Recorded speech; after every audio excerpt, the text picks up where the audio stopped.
distinguished guests, colleagues, and friends. It's an honor to speak today at the parallel session on youth innovation and cooperation at the SCO Youth Technology and Innovation Forum. I'd like to thank the organizers for the invitation to speak among the well-known politicians, academics, and senior experts. I'm here to share and most importantly learn from the best practices. Innovative education today is about solving real-life challenges and applying theory into practice. It's about building the necessary soft skills to adjust quickly to the constantly changing world. So today, I'd like to bring to your attention the two key aspects of the innovative education. One is practical approach, and another one is soft skills building. Who is the center of education? Youth. Who is the driver of innovative education? Youth again. There are more than 1 billion young people who live in the SCO region, aged between 18 to 35 years old. And according to the World Economic Forum's top 10 skills of 2025, problem-solving skills are going to be more crucial than other areas, and especially analytical thinking and innovation. That is the top one in the list. So, how can we create a positive impact to the lives of youth in our region? How can we put youth into action? And what is the structure that we can create to unite young people across the region? Asking these questions led us to creating SCOLAR Network back in 2017 in the capital of China, Beijing. We have set ourselves on a mission to positively impact the lives of 1 billion young people by 2050. In fact, our first project, Discussion Club, had its goal on creating an environment for young people to learn from senior experts in an engaging conversation, asking questions and receiving practical guidance. And looking back within the 5 years of SCOLAR's development, we have focused our attention on 3 pillars of education, culture, and social entrepreneurship. And I'd like to share how we incorporated practical approach and soft skills building through our projects. SCOLAR Academy, Model SCO, and Agora SCO, which is our youth conference. At SCOLAR Academy, we cultivate entrepreneurial skills and cross-cultural intelligence in the new generation of young leaders. And we do that through training courses designed together with our partners, reputable companies, forefront innovators, institutions, and entrepreneurs from the SCO region. We bring in real case studies to innovate ventures in and across the region.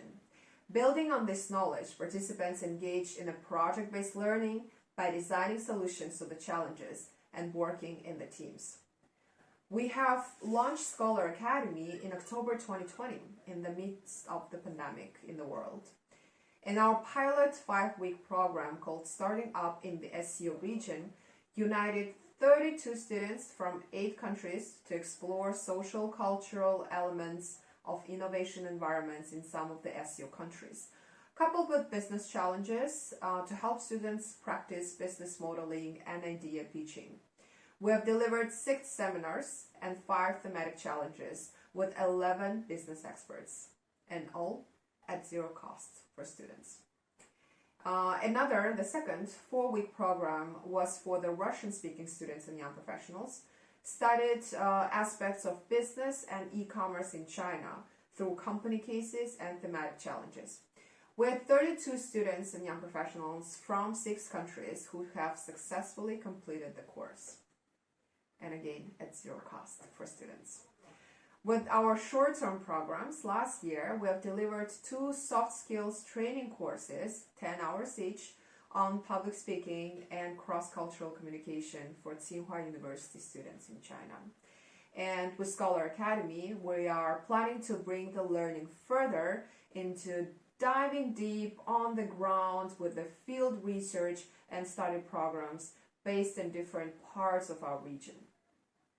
The second educational program that I'd like to share with you is Model SCO.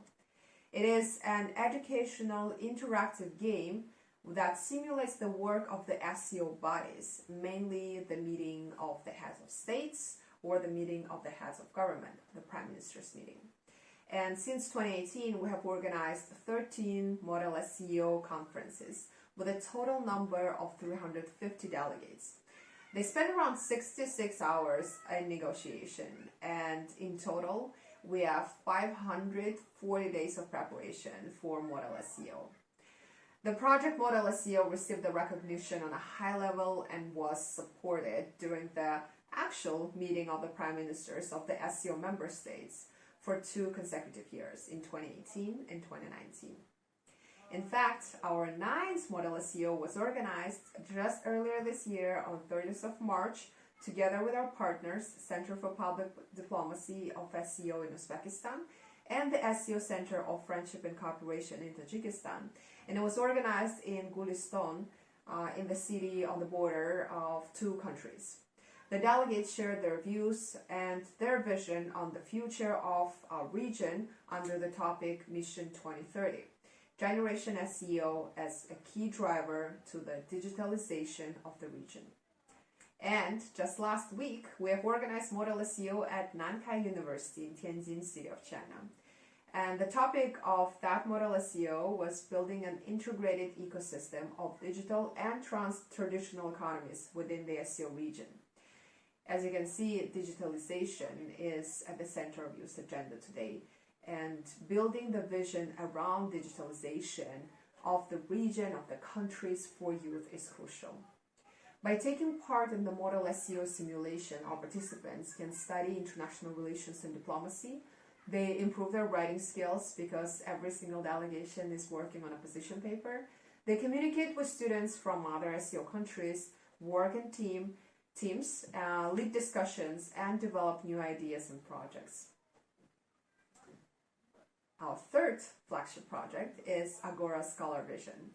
That is our annual youth conference, and Agora, as a marketplace of ideas, is mission to bring together officials, business leaders, and young professionals to share their thoughts on the most integral issues facing entrepreneurs in the fastest growing region in the world, which is our SCO region. We have hosted so far 6 Agora conferences.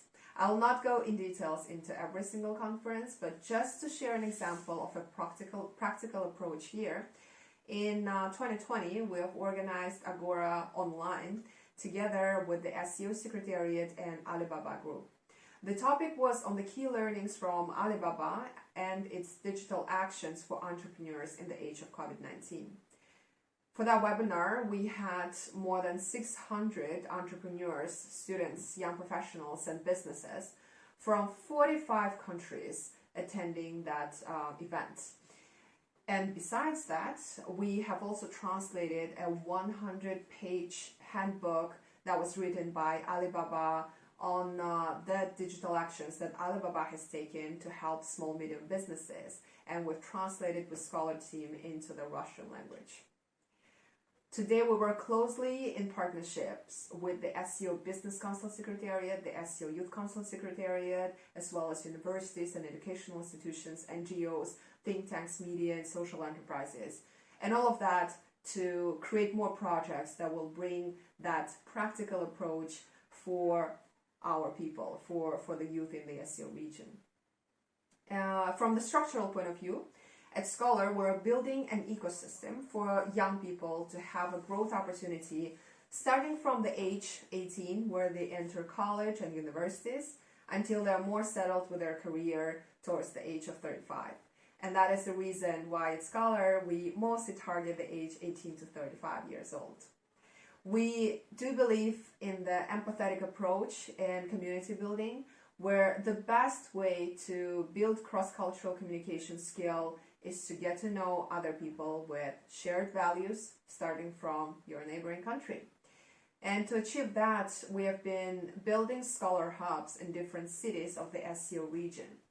These are the local volunteering communities that aim at bringing project-based social impact to people of their cities. As we have started during the pandemic, where support to each other was needed more than ever.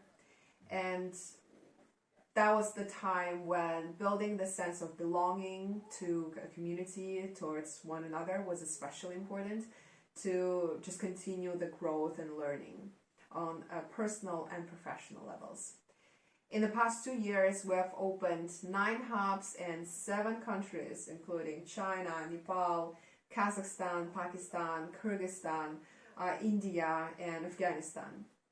And thanks to the internet development, the communication isn't hard to build. Yes, we've all been through the process of and the transition of not really using any of the online apps like Tencent Meetings or Zoom to having our session here today and being connected across the region. We organize monthly meetings with the leadership of our hubs as well as members. And we have also started this year cross-hub initiative for community members across the hubs to work together on the shared interests and values and connect people who have the same ideas. Some of our flagship projects here are Humans of SEO and the podcast called Entrepreneurship Series, also the Health Campaign, and all of these projects are led separately by Beijing Hub, by Kathmandu Hub, by Nur Sultan Hub. Besides that, every month we also host an open webinar where our members share on the cultures and traditions of their countries. Only this year, we have celebrated together the Spring Festival in February, Nowruz in March, Baisakhi, and even welcomed the 2079, the year of 2079, with the Nepali New Year. And that was in April, and then in May we celebrated Ramadan together, and there are many more opportunities and many more cultural events to come. To end my speech, I'd like to quote the founder of Huawei, Mr. Ren Zhengfei, who once said to one of his senior managers, and he said, "We need to tie knots with the threads we own. And by tying knots, we can make nets with which we can catch fish." As SCOLAR Network has grown into a regional movement led and driven by young people, I truly believe that by innovatively learning every day about the countries, the traditions, languages, ideas, one another, and ourselves, we can become better leaders of tomorrow. Thank you for your attention.